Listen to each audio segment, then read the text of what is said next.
오늘 노 집사님 읽어주신 출애굽기 14장의 말씀은 지금부터 한 3,500년 전에 일어났던 역사를 기록한 말씀이죠. 한국에서 3,500년 전이면 삼국시대를 더 거슬러 올라가서 부여 그 전에 고조선 시대까지 거슬러 올라갑니다. 청동기 시대죠. 철기 시대가 아직 시작되기 전의 일입니다. 당시 이집트에는 몇백만 명의 히브리 사람들, 우리가 말하는 이스라엘 사람들이 살고 있었고요. 그들이 그곳에 처음 왔었을 때는 대우를 제법 받았지만 한 400여 년 살면서 그들은 점점 신분이 낮아져서 마침내 노예 정도까지 신분이 낮아졌습니다. 그래서 반강제로 노역에 동원돼서 피라밋을 짓거나 성을 건축하는 일에 이 히브리 사람들이 동원됐었습니다. 그들이 그렇게 고통스러운 인생을 사는 동안 하나님께서 그들의 기도를 들으셨고 마침내 모세라는 한 인물을 통해서 이스라엘 백성들을 구원해 내시기로 했죠. 모세가 이스라엘 백성들을 대신해서 그들을 인도했고, 그리고 마침내 그들이 이집트를 빠져나와서 출애굽이라는 대장정에 이르게 됩니다. 그들은 지금의 이집트 카이로 지역에 있는 곳을 탈출했습니다. 수백만 명의 길게 줄을 서서 그들이 살았던 집을 놔두고 간단한 살림살이와 양식을 챙겨서 긴 대열을 이루고, 그리고 그들의 선조가 살았던 가나안 땅, 지금의 이스라엘 지역입니다. 그곳을 향해서 전진했습니다. 숫곳이라는 곳에서 하룻밤 머물고 그들은 북진을 해야지 가나안 땅에 가는데, 모세는 그들을 북으로 향하게 하지 않고 오히려 약간 남쪽으로, 동남쪽 방향으로 가게 했습니다. 모세는 철저히 하나님의 인도하심을 받아서 이스라엘 백성들을 인도하여 갔는데, 그들이 행한 곳은 앞이 가로막힌 홍해였었습니다. 오늘 14장의 말씀은 홍해 지역에 도달했을 때의 상황을 기록한 말씀입니다. 앞에는 강이 막혀 있습니다. 레드시, 그러니까 붉은 바다라는 의미의 홍해가 앞을 가로막아 있기 때문에 건너갈 수는 없었습니다. 그런데 뒤늦게 히브리 포로들을 내보내도록 허락한 바로가 아무리 생각해봐도 이건 너무 막심한 손해인 거죠. 그들이 없으면 자기가 세우려고 했던 왕국의 많은 것들을 포기해야 할 지경에 이르렀습니다. 그래서 바로는 군대를 동원해서 히브리 포로들을 뒤쫓아가기 시작한 겁니다. 오늘 그들은 지금 쫓아오는 이 이스라엘 바로의 군대를 보고 아주 두려워했습니다. 그래서 11절에서 그들이 말하기를, 이제 우리는 어떻게 하면 좋을 건가? 아니, 우리가 이집트에서, 카이로에서 무덤이 없어서 우리를 이 광야에 묻으려고 오는 건가? 모세여, 우리가 말하지 않았습니까? 우리는 차라리 거기서 이집트 사람을 섬기는 것이 이 광야에서 죽는 것보다 더 좋습니다. 근데 왜 당신은 우리를 이까지 데려와서 우리를 여기서 죽게 만드는 겁니까? 여기가 우리의 무덤입니까? 이렇게 모세를 향하여 원망했다, 이렇게 말했습니다. 원망했을 뿐 아니라 11절 끝에 보시면 그들이 하나님을 향하여 부르짖었다고 되어 있는데, 이 부르짖었다는 말이 오해의 소지가 있어요. 기독교 교인들이 교회에서 부르짖었다 하면 대체로 그건 기도했다 의미인데, 오늘 말씀에서 이스라엘 백성들이 하나님께 부르짖었다 하는 말은 그런 기도했다는 말은 아닙니다. cried out. 그들은 소리쳐서 하나님에게 자신들의 상황을 원망하듯이 내뱉었다, 그런 의미입니다. 하나님께 지금 우리가 절박합니다. 우리를 왜 이 사지에 몰아 넣으셨습니까? 라고 따지는 거죠. 그리고 동시에 모세를 향해서 원망했습니다. 왜 우리를 이곳에 데려와서 죽게 만드는 겁니까? 앞에는 건널 수 없는 홍해가, 뒤에는 피할 수 없는 바로의 칼이, 이걸 진퇴양난 이렇게 말하죠. 사면초가 이렇게도 말합니다. 오고 갈 수가 없는 겁니다. 꼼짝없이 도관에 든 쥐가 된 겁니다. 이제는 죽을 시간만 기다려야 합니다. 이럴 때 이스라엘 백성들이 하나님을 향해서 모세를 향해서 원망했다, 이렇게 성경은 기록했는데, 자, 이제 이 무대에서, 지금 이 3500년 전에 이 무대에서 이스라엘 백성들을 다 지워버리고 그 자리에 저하고 여러분들이 같이 있다 하십시다. 앞에는 가로막힌 바다, 뒤에는 나를 죽이려는 어떤 사람들이 총과 칼을 가지고 달려오고 있다. 그럴 때 우리는 어떤 심정일까요? 그때는 우리가 어떤 마음일까요? 제가 여러분의 지도자라면 여러분은 저를 향해서 뭐라고 말할까요? 여러분이 믿고 있는 하나님을 향해서는 어떻게 또한 어떤 태도를 취할까요? 대부분의 사람들이 살고 있는 인생은 그게 한 세 가지 정도입니다. 하나는 alleyway, 골목길입니다. 저나 여러분들은 대체로 골목길에 살고 있죠. 그래서 골목길, 좁은 골목길을 가다 보면 움푹 패인 곳도 있고요, 잘 포장된 편편한 길도 있고요, 어떤 데는 돌밭도 있어요, 오르막도 있고요, 내리막도 있고요, 진창이 있는 곳도 있어요. 진흙이 있어서 건너가기가 쉽지 않은 길도 있습니다. alleyway. 우리는 그런 인생길을 걷습니다. 대체로 평탄한 길이면, 그리고 밤에 불도 잘 켜져 있으면 그저 별 불평 없이 그런 인생길, 골목길을 잘 걸어요. 그럴 때 추수감사절을 맞으면 감사해야지. 오늘은 뭘로 감사할까? 이런 마음 가지고 하나님께 감사하죠. 그러다가 밤에 갑자기 그 엘리웨이의 골목길에 불도 꺼져 있고 어두운데 가다가 발이 푹 꺼져 버렸어요. 길이 꺼진 겁니다. 발이 푹 들어가서 다칠 수도 있어요. 젠장. 그쵸? 그리고 불평을 해. 누가 이런 길을 만들어 놨어? 그리고 불만을 터뜨리고요, 불평을 하고요, 겨우 빠져나와서 좀 걸을만 하면 또 이제 또 콧노래도 부르고 또 기분이 좋아지고요, 그러다 보면 하늘 바라보면서 별빛 바라보면서 또 기뻐하며 또 노래도 부를 수 있고요, 감사도 해요. 그러다가 또 길이 거칠면, 바람이라도 불면, 비라도 내리면 또 한마디 또 불평을 하고 그 골목길을 지나갑니다. 그냥 우리 보통 사람들이 다니는 인생길은 이런 엘리웨이예요. 골목길이에요. 좋을 수도 나쁠 수도 불평할 수도 그리고 감사할 수도 있어요.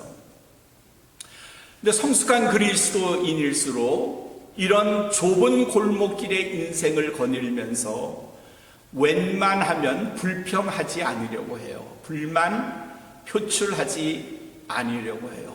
남 탓하지 않으려고 해요.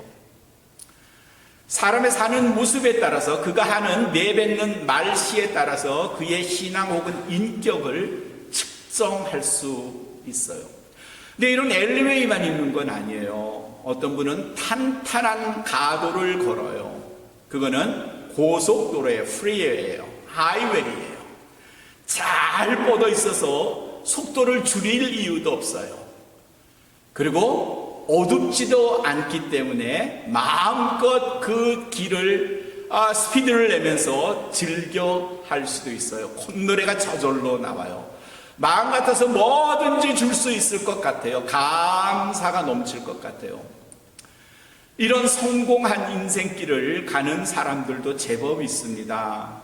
근데 그럼 그 사람들은 모두가 콧노래를 부르면서 모든 일에 감사할까요?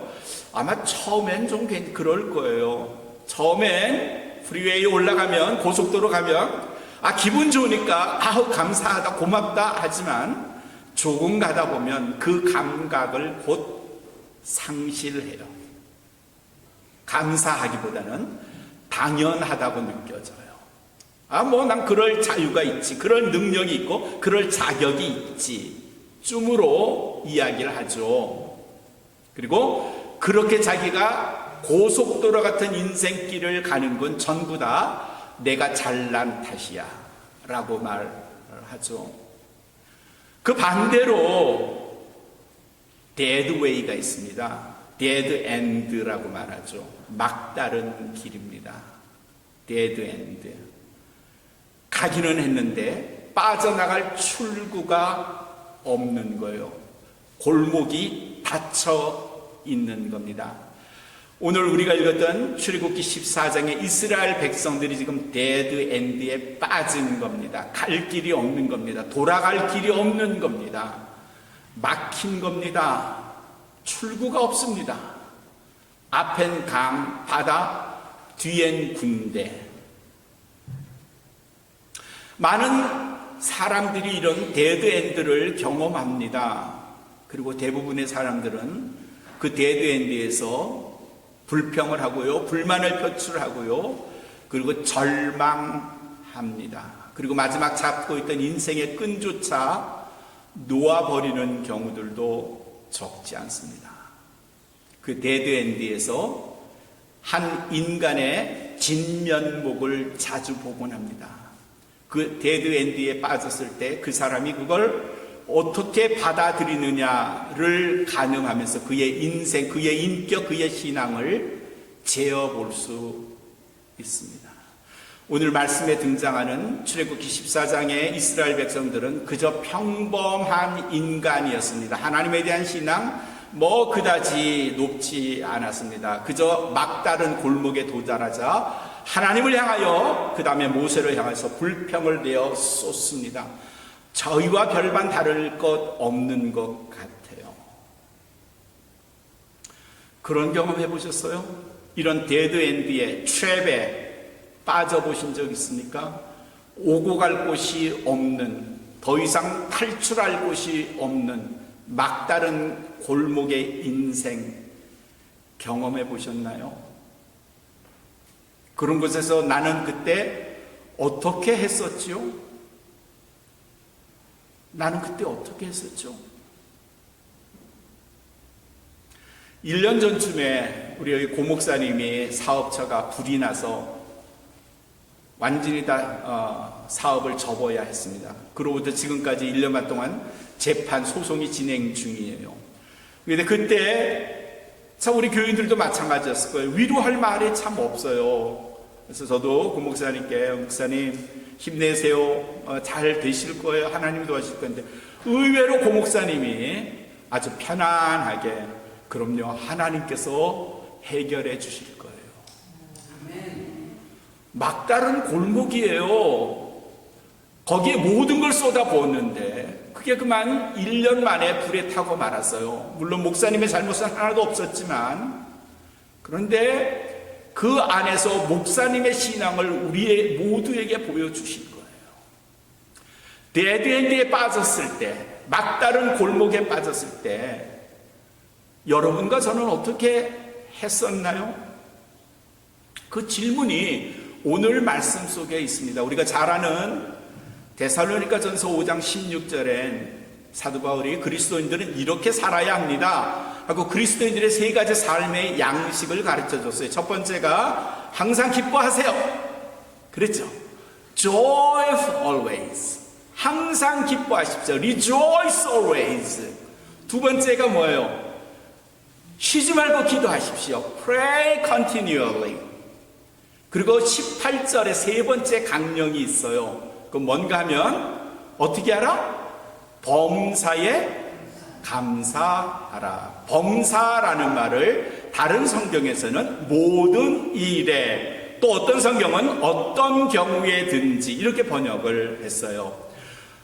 범사에 감사라. Give thanks to him in all circumstances. 어떤 상황에서도 감사를 드리십시오. 그 어떤 상황은요, 고속도로에 가는 인생이라도 좁은 골목길 이리저리 빠져나가고 진창길, 바람 있는 길, 어두운 길 갈지라도 그래도 그때도 감사해야 하고요. 심지어는 데드엔드, 막다른 골목에서조차 감사해야 해요. 그런 뜻이에요. 그래서 오늘 설교 제목을 막다른 길에서도, 막다른 인생에서도 감사하십시다 했어요. 이건 아무나 못하는 거예요. 이거는 보통 그리스도인들도 하기 쉽지 않은 거예요. 앞으로 우리가 살아가는 동안에 우리에게 어쩌면 있을 수 있는 막다른 골목, 데드엔드, 그 상황에서 여러분 다른 사람들과 똑같이, 오늘 이스라엘 백성들과 똑같이 불평을 쏟아내고 하나님을 향하여 shout, cried out, 소리치고 외치고 불평하고 불만하고 절망하시렵니까? 근데 보세요, 다른 사람들은 막다른 길이라고 말해요. 쫓아오는 사람은 있고요, 앞에도 좌우에도 다 막혀 있어요. 근데 크리스천들은 또 다른 길이 있어요. 무슨 길이 있죠? 위에 길이 있어요. 윗길이 있어요. 윗길. 저 위를 보시면 거기서 우리를 내려다보시는 한 분이 계세요. 어떤 경우에든지 감사하십시오. 모든 일에 감사하십시오. 범사에 감사하십시오라는 말은 당신이 그런 절망적 상태에 있을 때, 사방에 우겨싸임을 당할 때 여전히 열려있는 한 길이 있습니다. That's heavenly way. 그건 천국의 길입니다. 하늘을 올려다 보십시오. 그런 뜻이에요. 오늘 말씀에서 막다른 길에서도 감사해야 합니다 하는 말씀은 사람이 보기에는 막다른 길이지만 여전히 열려있는 하늘길을 통해서 받을 수 있는 은혜, 하나님의 은혜가 여전히 열려있다는 걸 기억하십시오. 그런 뜻이죠. 독일의 2차 대전 때 히틀러에게 살해를 당한 몰트만이라는 신학자가 있어요. 그분이 이런 말을 했죠. 인간이 포기할 때, 사람이 포기할 때, 그때가 하나님 능력의 시작입니다. 내가 포기할 때, 그때가 하나님 능력의 시작입니다. 나이 들면서, 늙어가면서 가장 피하고 싶은 질병을 물어봤더니 거의 압도적으로 1위가 뭘까요? 암? 치매예요. 치매, 디멘시아. 치매를 대부분 다 피하고 싶은 질병이라고 대답을 했어요. 이유는 자기 자신을 잃어버리고 자기가 어떻게 추하게 변할지 모른다는 두려움이 그를 힘들게 하는 거죠. 크리스천들 중에도 굉장히 많은 사람들이 치매에 걸려 있습니다. 그 치매는 뭔가 하면 감사를 잊어버리는 치매예요. Thanksgiving dementia. 감사를 잊어버려요. 곧 잊어버려요.